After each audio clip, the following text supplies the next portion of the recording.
Hello and good afternoon. Today is Wednesday, October the 7th. And yes, I know you're at home, but we can't take a day off in AP Euro. We have to push on. Let's go over some items that are non historical yet very much in your interest. Number one, if you don't have one of these pink sheets here, you might see it. Important AP update, pink sheet. If you were in my class, you got one. If not, you're going to drop by a school and get one. You have to fill this out. It has information about giving the AP exam. Miss Coleman has also advised me that they are trying to work a way where you can pay for taking your AP exam online. But I remind you again that the AP exam must be paid for during the month of October. And yeah, today's October 7th, but quickly we're into fall break. And when we come back, it's like middle of October, and suddenly October's done. And, if you want, and this, in a way, I mean, if you're a test taker, if you can write, this is a good year to get a cheap, a cheap 2 semesters of college credit. So keep that in mind. Also, regarding people who take things late, here's what I'm going to do going forward. I'm still going to announce tests as being due on this date, and they'll say that they're due on this date. And if you take them on that date, I will give you a grade. If you don't take them on that date, I will give you a 0. But the test will still be open to you in Canvas up until the end of the quarter. Now, beware here. The end of the quarter is October 15th, if I'm not mistaken. It might be moved back. But at any rate, that last date, and, I'll give you a 0 until you make up that test. And when you make up that test, you have to tell me because, I have 60 some odd, if not 70, 70 some odd students who take this class, and going through and searching through all the files for your particular grade is kind of a pain to me. So just send me an email. Hey, I took the test. Okay, would you please grade it? Now, once we get past the end of the quarter, you're out of luck. I mean, don't do that to yourself. And I do know that I've noticed there's a number of people who are letting things slide, letting assignments slide, letting tests slide, and they act like nobody's ever going to catch that. Eventually you will get caught. And the bottom line of bottom lines is this: if you fail this course is a substitute for you for many things, but it's primarily a substitute for you for your World Civ requirement for your graduation. If you fail this course for the year, then you go to summer school to take World Civ.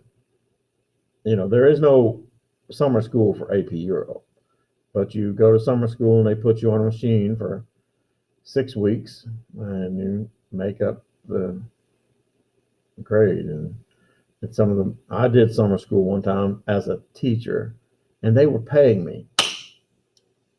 It's one of the most depressing things I ever did. I mean, just is. Nobody wants to be there. And yeah, the money came in handy, but I just could not wait to get out of it. And so, yeah. So take care of those things. So today we're going to talk about Louis XIV, the prototype monarch, the monarch who all the other monarchs of Europe in every country said, I want to be that guy. Louis XIV. For you French students, pay attention. Le Roi Soleil, the Sun King. L'estate c'est moi, I am the state. You'll see those two, I don't know, maybe on a test, maybe. anyway, let's pull this up, shall we? So here we are. Hopefully you've pulled up your study guide. You're on Roman numeral 10. Talking about Louis the 14th. You pull up your study guide instead of looking at me, although when Jules Mazarin died, Cardinal Mazarin died, Louis the 14th was 21 years old, which to be a king, that's still really young. But he took over Louis the 14th, if one thing, he was brimming with confidence. He had been well trained. And not only that, Louis the 14th, how do I say this? And you shouldn't use judgmental words. Louis the 14th was not a good king, but he was an effective king. In other words, Louis the 14th did the things that he wanted to do. Now, I don't mean like a king, I can do whatever I want. No, he got most of the things done that he wanted to do. He changed the government of France to suit him. He's going to plant seeds in that same government of France that will eventually end up causing the French Revolution. But you know what? That didn't affect him. His two successors, Louis the 15th and Louis the 16th, who eventually gets, they try to be him and they fail miserably. Because it takes a real somebody, and Louis the 14th was a real prototype monarch, hands-on kind of guy. Louis the 14th would go to the battlefront with his armies. Louis the 14th was really into the arts, and the one type of art is important. One type of art that Louis the 14th was really into was a new art called the ballet. Yeah. Now, most people think that ballet came from the French. Well, that's not correct. Ballet is an Italian art form. Like opera is a story told through song and music. Ballet is an art form told through the dance. And Louis the 14th, not only did he encourage the ballet, of course, had lots of ballets performed at the Palace of Versailles, he participated, he himself. And I'm sure that was pretty. All right, so when Jules Mazarin died, the young Louis the 14th took the reins of power at the age of 21. He immediately took no single primary advisor. He assured everyone that he would never become a king of straw. You say, what does that mean? Meaning basically a king basically like the Queen of England is today. She, and heaven help her, seems to be a very good woman, but she doesn't have any authority, any real authority. Louis the 14th said, that's not me. Louis the 14th had authority. Louis the 14th exercised authority. So he was never going to be a king of straw, and took two primary measures to ensure that would not happen to him. First of all, Louis the 14th was a master of propaganda. I like big words, and I cannot lie. What is propaganda, Mr. Horton? Do you know what it is? Do you know what propaganda is, Mr. Bennett? I'm asking you. No? Perhaps Miss White. At any rate, propaganda is the presentation of ideas in an organized manner. Presentation of ideas in an organized manner with the goal of convincing someone of something. That's propaganda. And now I'm rambling, but that's your basic definition. The presentation of ideas in an organized manner with the purpose of convincing someone of something. For example,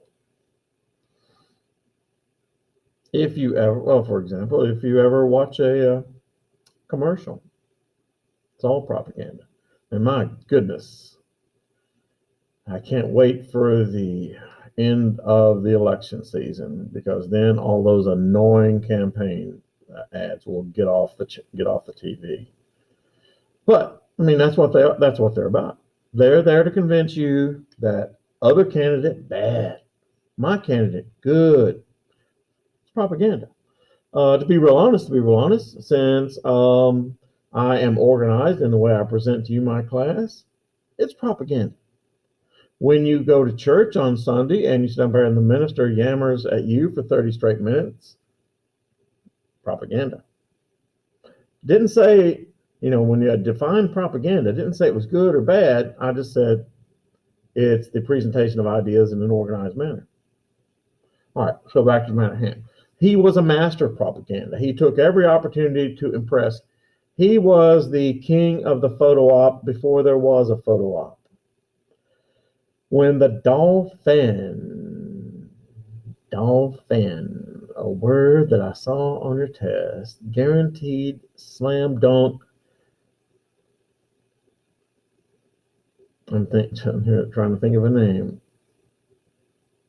Mr. Ramsey. That is a guaranteed slam dunk. Dolphin. No, it is not the mammal that swims through the sea. Flipper. No. The Dauphin in the French royal family was the heir to the throne, normally the firstborn son. When the Dauphin was born, he, Louis XIV, dressed as a Roman emperor to celebrate the birth in public. You have to remember that at this time, there were newspapers beginning to come out in France. And so he set up a photo op. No, they didn't have a camera, but people drew pictures. And they used a lithograph machine. So he dressed as a Roman emperor to celebrate the birth in public. A Roman emperor, that has significance because it shows us that that Louis XIV wanted to be seen as a Roman emperor, meaning you'll see this throughout history, that many civilizations, including Napoleon, including Adolf Hitler, including so many, try to recreate Rome or Greece for that matter. And so, yeah, he dressed up in a toga to celebrate the birth in public. Louis XIV took control of his own foreign affairs, limited noble institutions. In other words, Louis XIV was very worried about the nobility. In fact, one of the reasons, primary purposes for Louis XIV building the Palace of Versailles was so he could keep an eye on his nobility. We'll get back to that in a minute. But yeah, limited noble institutions. He never, however, tried to abolish those institutions or interfere with the ability of local lords to rule at their own level. Yeah. So, Louis XIV was not in any way, shape, or form concerned about the common people of France, which for kings and queens and of Europe during that time, that was pretty common, that the common people were there and they were just people, if you call them that. And the nobility and the crown, felt that God had created some people to rule and other people to be ruled. And if they died, so what? And they just didn't think about it. All right. He also curtailed much of the power of the Paris Parliament. See that word there, Parliament. This word, not misspelled, is on your test. Louis XIV was perhaps the best ever example of king by divine right. There's that word, divine rights of kings theory. I know I've seen that on a test somewhere. Can't imagine whose test. Divine rights of kings theory. An important source for Louis's concept of royal authority was his tutor. Louis XIV was well trained. The bishop, and that means a Roman Catholic bishop, Jacques Benet-Bousset. He said that only God could judge king by the grace of God, absolute in power, sacred in person, endowed with extraordinary wisdom, and finally, responsible to God alone. Yeah, only God can judge kings. L'estate c'est moi. I am the state. That means the estate c'est moi. We have a balance, a scale. This is a scale. This is what Louis XIV wants. This is what the people of France need. Which one weighs more? Answer, what Louis XIV wants weighs more than what the people of France need. He really believed that. I am the state. So, Louis XIV, though, will always be associated throughout history with the Palace of Versailles. Let's look at some pictures, shall we? Palace of Versailles. First, let's go to the gate. Yes. This is the only one of these pictures that I took myself. Yeah. In 1989, I took a 3-week trip to Europe, 3-week tour in Europe, traveling around with a soccer team. It was one of the most awful and yet one of the most educational things I ever did in my life. Awful because the people on the trip drove me crazy. We had a group from Lexington. And also, kids can get a hold of alcohol really easily in Europe. They're away from their parents. You know what I'm saying? Yeah, and that just didn't sit with me. But, and the other thing was, there we are in Europe, all the way across the Atlantic, in the cultural capital of the world, in my opinion. And, you have a different cuisine in every country. And our kids always wanted to eat at McDonald's. I think I shortened my life by about 7 years on that trip eating at McDonald's.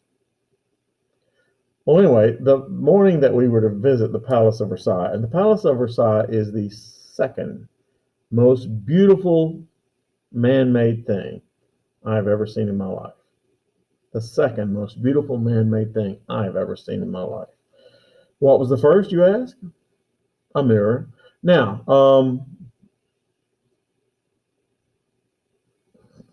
anyway, a mirror. Come on, it's a joke. No, actually, the first thing is St. Peter's Basilica in Rome. But yeah, this is number 2. And so on the way there, we stopped, at McDonald's. And I didn't know how close we were, or I would not have left my camera on the bus when we got out. But we go into McDonald's, spend way too long in there, and we're about to get ready to leave. Oh, yes, the bus is already gone because it really was just around the corner. I had no idea. And sure enough, the bus was parked in the parking lot, locked up tight as Fort Knox. My camera's in the bus. And so I had to satisfy myself with taking this picture after I had come out and the bus was open. But yeah, this is the gate. This is the open gate, the front gate to the Palace of Versailles. Be impressed. This is the symbol of the Sun King, Louis XIV. Le Roi Soleil, the Sun King. Okay. Let's see. Let's go inside, shall we? Or no, let's stay outside. Once again, this is not a picture that I took. This is outside of the Palace of Versailles. What is the artistic style of this structure? Well, you could say neoclassical from the columns, and you wouldn't be wrong. But also, it is loaded with Baroque. This is an example of Baroque architecture. Why is it Baroque, Mr. Horton? Because all of the detail. Yes. These are the fountains. And by the way, you say, well, those fountains are cool, but what's the big deal about fountains? These fountains, Louis XIV had them built. And they sprayed then. How do you get fountains to spray water in the air? Answer, you dig very long aqueducts. The water source was high in the mountains, and the water flowed into this giant pool, and it sprayed 24 hours a day. Yeah. And now let's go into the most memorable part. Let's go visit Louis XIV. This is Louis XIV's bedchamber. Everything that Louis XIV did, and I mean everything, Think of all the things you do in your life during the course of a day. Louis XIV was a human being. He did those same things, only he had members of the nobility to help him clean his personal body parts. Yeah. Also, why are we showing you this? Because this is Louis XIV's bed. Now, when he took his wife, in fact, this became a tradition. When they took their wife into the marriage bed, back here, a crowd of nobility would come. They had set up bleachers, and people would sit there and watch. Yeah, everything he did was a ceremony. Now, in fact, what's odd, most of the time, Louis XIV did not sleep with his wife. He had an official mistress, not lying. An official mistress. Her title was, she was the official mistress. And her job was to have sex with the king, although Louis XIV thought that it was an honor to have sex with him. And so you might imagine then that by the end of his life, Louis XIV was ravaged with STDs, sexually transmitted diseases. Yes. But now this is it. This is the infamous and famous and beautiful Hall of Mirrors. I mean, here's the thing. Every inch, and remember this building, this little home that Louis XIV built was built for himself and 10,000 of his closest friends. Every inch of this place, and I walked it myself. Well, maybe not I didn't walk every inch, but I was there like 3 hours walking. But every inch was slathered with marble, bronze, crystal, you see there, and all mahogany wood. I made a point of looking down at the floor, and each little piece of the flooring was about this big and had little nails driven in it at angles, and it was just, painstakingly done, as you can see. Now, this hall, of course, is beautiful. It's where they held lots of functions. They held a lot of treaties, agreements in the Hall of Mirrors, including, but not limited to, the Treaty of Versailles in 1918 was held here. So yeah, this is that Hall of Mirrors. So take a mental picture of that, maybe even screenshot it yourself. It is, I mean, it's beautiful. It's just beautiful. I was so, taken aback by it. Oh yes, this. Now this is the Gallery of Battles. This thing is about as long as our basketball court and actually about as wide. And here you have these ginormous paintings depicting French battles, where, of course, the French were on the winning side. And most people say, but that never happened. Well, actually, at one time, France was the military juggernaut of Western Europe during this time. And so, that's the Palace of Versailles. It was incredible. And this is why, and by what you notice, you see it keeps going that way. It looks small because you have this here, but it keeps going. That is why you need to travel, boys and girls. You need to get out of Union and travel and go to Europe.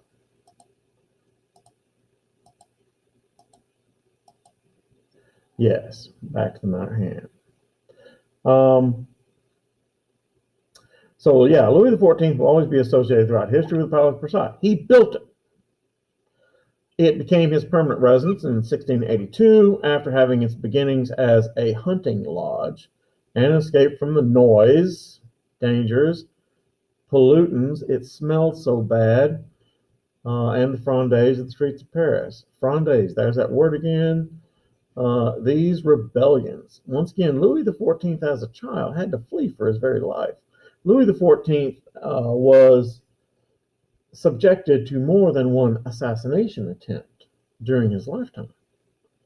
And so he said, I'm getting out of this place. And so he builds this house. House is like, yeah, right. A house for him and 10,000 of his friends. And when I keep saying 10,000, that's not an exaggeration. It was built for 10,000 people to live there. 10,000 people. And he invited all the nobility. If you were a member of the nobility and you were somebody, you got invited to live in the Palace of Versailles. And you know what? You did it. A, because his house was better than yours. And B, because that way you could have influence over the king. From Louis XIV's perspective, he wanted to have his eye on them. So, because, oftentimes the nobility of France were at the, I hate this. The nobility of France were at the heart of these plots to kill the guy. And so, yeah. As expensive as it was, look at the statistic. The palace maintenance took 60% of the government's revenues. 60% of the budget, the expenditures of the government went to not building it, to maintaining it, to paying for the food that went to it, to paying for the various changes of clothing, to paying for the parties, to paying for the fuel that went there, all the things that went into maintaining the palace, because there was a party every night, and opulence all over the place. 60% of France's budget went to maintenance. In actuality, if you're wondering how much it cost, nobody knows, because Louis XIV was careful to burn all the receipts. He didn't want it getting out how much it cost, because they had a press back then. And so he burned all the receipts. It was estimated, though, that the Palace of Versailles cost the equivalent of $100 million then, at that time. Today, it is infinitesimal what it would cost. But yeah, the palace was a good thing for Louis XIV politically in uniting the nobility under his leadership, which is one of the primary reasons, which I think might be an answer to a quick test question. He, Louis XIV, made every part of his day a ritual. Every part of his day. Like I told you, it was a ritual. But it was a ritual for which the nobles could gain access to the king and gain favor. There was a value in wiping the king's private parts. I'm not lying. It also solidified the king as king. If nobles walk around cleaning the guy's feet, then he is the Sun King. He kept many mistresses, and Ford had thought that it was an honor to have sex with him. And like I said, by the end of his life, he was chewed up with several venereal diseases. Louis XIV, had to deal with the Roman Catholic Jansenists. The Jansenists were a sect of Roman Catholicism. The Jansenists were opposed to the Jesuits, another sect. We've talked about the Jesuits before, and their political influence. And that's kind of funny. To this very day, now, I'm not a Catholic, but I taught at a Catholic school for 28 years. And I taught at Covington Catholic. Covington Catholic is a Marianist school, a school of Mary. St. X, on the other hand, is a Jesuit school. The St. X in Cincinnati, as well as the one in Louisville, are Jesuit schools. Society of Jesus. All the other, and for example, Roger Bacon is a Benedictine school. And many of the other schools are aligned with certain other sects. SECTS. Ursuline Academy was an Urs, of course. St. Ursuline school, but they're all jealous of the Jesuits. I mean, I just there a priest, and somebody would mention St. X or Jesuit, and they'd go, I hate those Jesuits. I mean, I'm going, yeah. Anyway, they opposed the Jesuits and their political influence. The Jesuits had then, and still do now, have political influence. For example, no, never mind. That's a bad example. They, the Jansenists, espouse many Protestant-type teachings. Major no-no. The Jansenists espouse Protestant-type teachings. No. They, like, for example, the idea of original sin, which is a Protestant idea. Say, what's that? Original sin is the idea that we're all born with sin. It's a very Protestant idea. Catholics believe that we're all born without sin, and then it's up to us to sin or not sin, and once we sin, to atone for the sin. Anyway, they, the Jansenists, were the namesake of a Flemish theologian named Cornelius Jansen, also called Augustinius.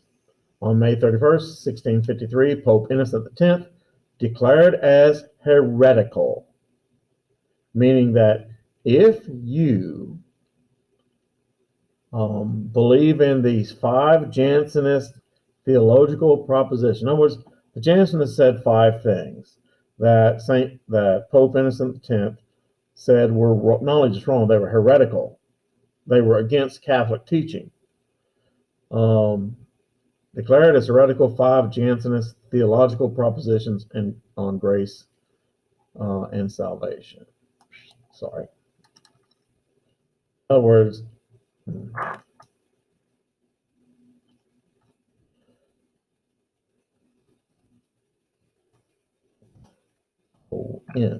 on grace and salvation. In other words, the Jansenists put out several ideas that were very similar to the Protestants.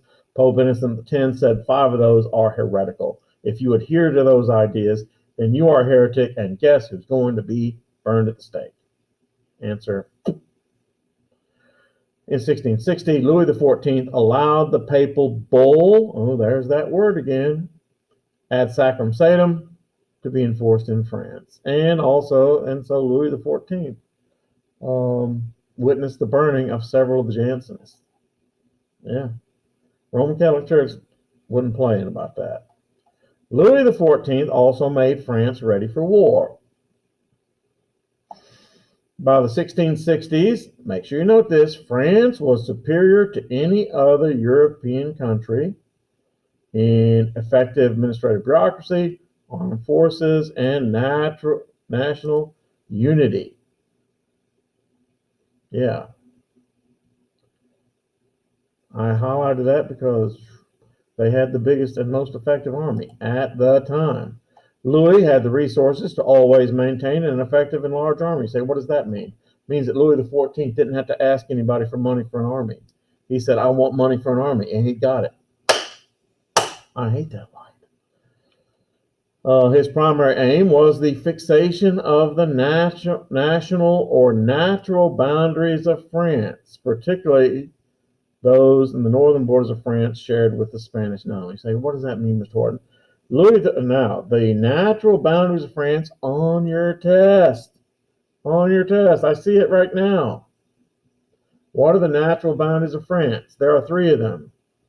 To the south, the Pyrenees with Spain. To the south east, the Alps with Italy. But to the west and to the northwest, the Rhine River. Now, if you're looking at a map of Europe, the Rhine River actually goes through what is now, it includes Belgium, the Netherlands, and Luxembourg altogether. Louis XIV thought that should belong to him. Yeah. Louis XIV, saw himself as a warrior king, and on more than one occasion accompanied his armies to the front. Now, sure, he had a big old tent that had every sort of comfort imaginable, but yeah, he went with the army to the front. Louis the 15th and Louis the 16th, they ain't doing that. Jean-Baptiste Colbert was Louis's most brilliant minister, his financial minister, and advisor, and provided the king with revenues, money, tax money, to maintain his lifestyle and his armies. Colbert also raised the taille, in other words, he upped it, which was a direct tax on the peasantry and very lucrative for the monarchy, but very hard on the peasantry. Colbert also embraced mercantilism. That's one of those words that you need to, if we don't have it in our test this time, and I'm not saying we won't. I worked on this test over the weekend. I think I saw it.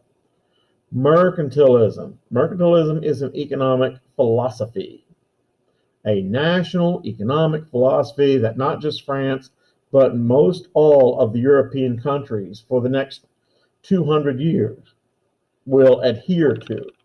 To be honest,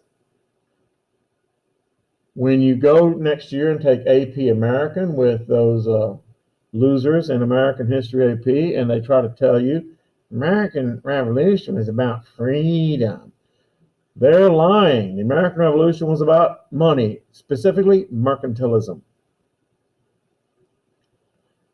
Colbert embraced mercantilism much more rigidly than the British. What is mercantilism? Mercantilism, let's see. The objective of the mercantilist philosophy was mass quantities of gold and silver.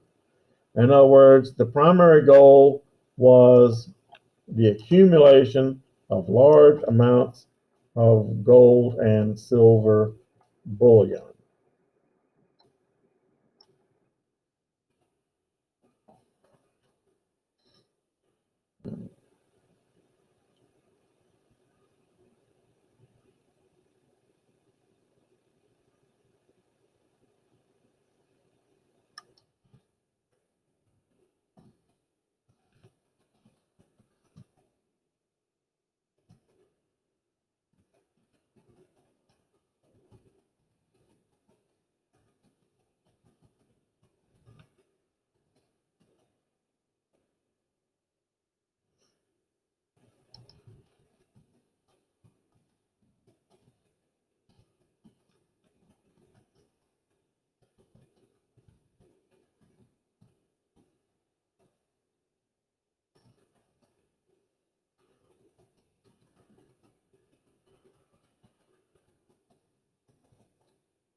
Okay, very good.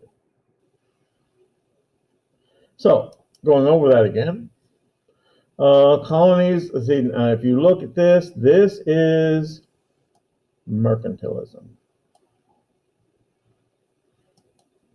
This is a mercantilism. And there we are. It, though mercantilism is also cited as a reason for the failure of the French colonial empire. And the French colonial empire did fail. Okay. I think I've talked enough. Well, let me finish this. Let me go down to 15. All right. So the French army, which was made up about 250,000, was created by two men: War Minister Michel Tellier and his more famous son, the Marquis of Louvois. Before Lavoie, the French army was undependable and lived by pillage. You say, what does that mean? Well, undependable is pretty self-explanatory. Lived by pillage, it means they weren't supplied with food. They weren't supplied with uniforms. They weren't supplied with what they needed. They would go and steal from the lands they were invading, including sometimes French occupied land, where French farmers lived. Lavoie instituted a steady source of salaries and improved discipline, limited officers' commissions. You say, what does that mean? It means not everybody can be an officer, to be more selective about choosing officers. Limited officers' commissions, and introduced a system of promotion by merit. In other words, meaning that, to get promoted, you had to do something. Correct. Sebastian Vaughan improved French military engineering. He improved the art of both fortifying and besieging towns.